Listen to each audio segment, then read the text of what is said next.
ইহুদি, খ্রিস্টান, বুদ্ধ, নাসারা কখনো আমাদের অনুসরণীয় নয়, অনুকরণীয় নয়। আমরা অনুসরণ করব আল্লাহর নবীর সাহাবায়ে কেরামদেরকে, আল্লাহর আউলিয়ায়ে কেরামদেরকে। শুধুমাত্র এই একটা মাস যখন আসে, আমরা দেখবেন আমরা কেউ মেসির মতো চুলের স্টাইল হবে, মেসির মতো কাপড় পরবে, নেইমারের মতো কাপড় পরবে, আরও যারা যারা খেলাধুলা আমরা তো অনলাইনের মাধ্যমে দেখেছি, এক একজন ফেসবুকের মধ্যে দেখবেন এই বিভিন্ন খেলোয়াড়ের ছবি। আমরা এক একজনকে অনুসরণ করি, অথচ আল্লাহর নবী সাল্লাল্লাহু তাআলা আলাইহি ওয়াসাল্লাম হাদিসে পাকের মধ্যে বলেছেন, মান তাশাবাহা বিকওমিন ফাহুয়া মিনহুম, যেই ব্যক্তি বিজাতিদেরকে অনুসরণ করেছে সে তাদের দলভুক্ত হয়ে যাবে। নাউযুবিল্লাহ। প্যারা হাজরিন, এই খেলাধুলার চক্করে পড়ে মানুষ ফরজ নামাজ থেকে দূরে চলে যায়। আজান দিয়েছে, নামাজের ওয়াক্ত চলে যাচ্ছে, কিন্তু দেখা যাবে মানুষ খেলার মধ্যে ডুবে আছে। আল্লাহ বলেন, ফাওয়াইলুল লিল মুসাল্লিন আল্লাযীনা হুম আন সালাতিহিম সাহুন। আল্লাহ বলেন সেই সমস্ত মুসল্লিদের জন্য দুর্ভোগ যারা তাদের নামাজের ব্যাপারে উদাসীন থাকে। এই যে সময়ের নামাজের ওয়াক্ত চলে যাবে, মানুষ খেলাধুলার মধ্যে ডুবে থাকবে, এই ব্যক্তিদেরকে আল্লাহ পাক সুবহানাহু ওয়া তাআলা অভিশাপ দিয়েছেন। এই খেলাধুলাকে নিয়ে আমাদের সমাজের মধ্যে জুয়া হয়, কথা বলেন ঠিক কিনা, বাজি ধরা হয়। অনেকে জুয়া খেলবে, কোটি কোটি টাকার জুয়া, কোটি কোটি টাকার জুয়া বাজি ধরবে এই বিশ্বকাপকে ঘিরে, ফুটবল বিশ্বকাপকে ঘিরে। আমি আগেও বলেছি, খেলাধুলার বিপক্ষে ইসলাম নয়, বরঞ্চ আমরা হাদিসে পাক থেকে দেখেছি আল্লাহ নবী বলেছেন যে যারা খেলাধুলার মাধ্যমে শরীরকে ফিট রাখে, আল মুমিনুল কাবিয়্যু খায়রুন ওয়া হাব্বু ইলাল্লাহি মিনাল মুমিনিদ দাঈফি। আল্লাহ নবী সাল্লাল্লাহু আলাইহি ওয়াসাল্লাম বলেন, নিশ্চয়ই দুর্বল মুমিন থেকে যারা সবল মুমিন আছে, দুর্বল মুমিন থেকে যারা শরীর চর্চা করে সবল হয়েছে, এমন মুমিন আল্লাহর কাছে বেশি পছন্দ। সুবহানাল্লাহ। এমন মুমিন আল্লাহর কাছে কি বেশি পছন্দ। আবার যারা দুর্বল তারাও মন খারাপ করার সুযোগ নেই।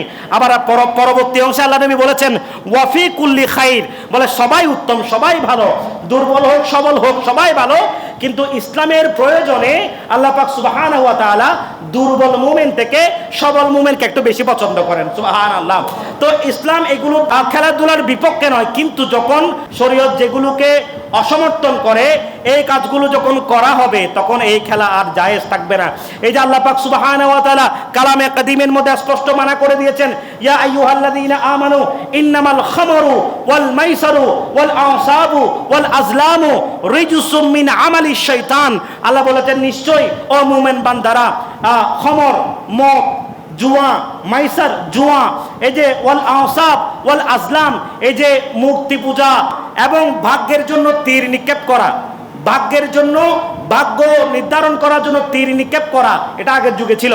বলে এই সমস্ত বিষয়গুলো রিজসুম মিন আমালিশ শাইতান, এগুলো হচ্ছে শয়তানের কাজ। নাউযুবিল্লাহ পড়েন। তো এই খেলাধুলাকে ঘিরে কি হবে, কিছুদিন পরে দেখা যাবে জুয়া, বাজি ধরা হবে, বড় বড় বাজি, এবং অর্থের অপচয় করা হবে।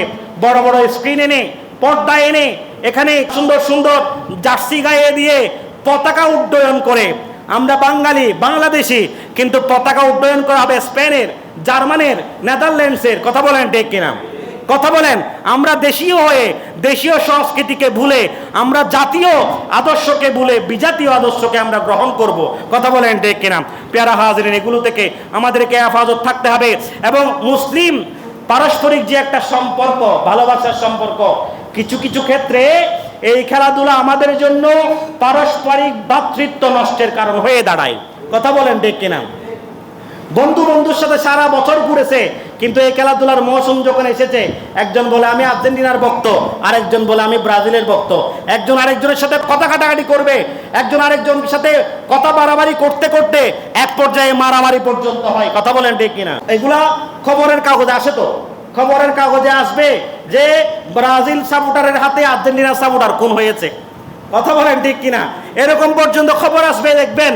তো এটা অথচ আল মুসলিম আখুল মুসলিম, মুসলমান মুসলমান ভাই ভাই, এটার চাইতে উত্তম সম্পর্ক আর কি হতে পারে? কেন আমরা বিজাতীয় এই খেলাধুলা সংস্কৃতি অনুসরণ করতে গিয়ে মুসলমানে আমরা দাঙ্গা ফাসাদ করব? এজন্য এই শরীয়ত অসমর্থিত বিষয়গুলো এখানে আছে, পাওয়া যাচ্ছে, এই কারণে এইটা শরীয়তের মধ্যে জায়েজ, শরীয়তের মধ্যে জায়েজ নেই। মুসলমানদের শুনতে খারাপ মনে হলেও ইসলামের আদর্শকে অনুসরণ করতে হবে। এই খেলাধুলা যাতে আমাদের ঈমানের মিনার যাতে ধ্বংস করে না দেয়, সেদিকে সবাইকে খেয়াল রাখতে হবে। রব্বুল আলামিন আমাদেরকে হেফাজত করুক, সকলে পড়ে আমিন। আল্লাহ পাক সুবহানাহু ওয়া তাআলা যা কিছু বলেছি, আল্লাহ তাআলা আমাদেরকে আমল করার তৌফিক দান করুক, আমিন।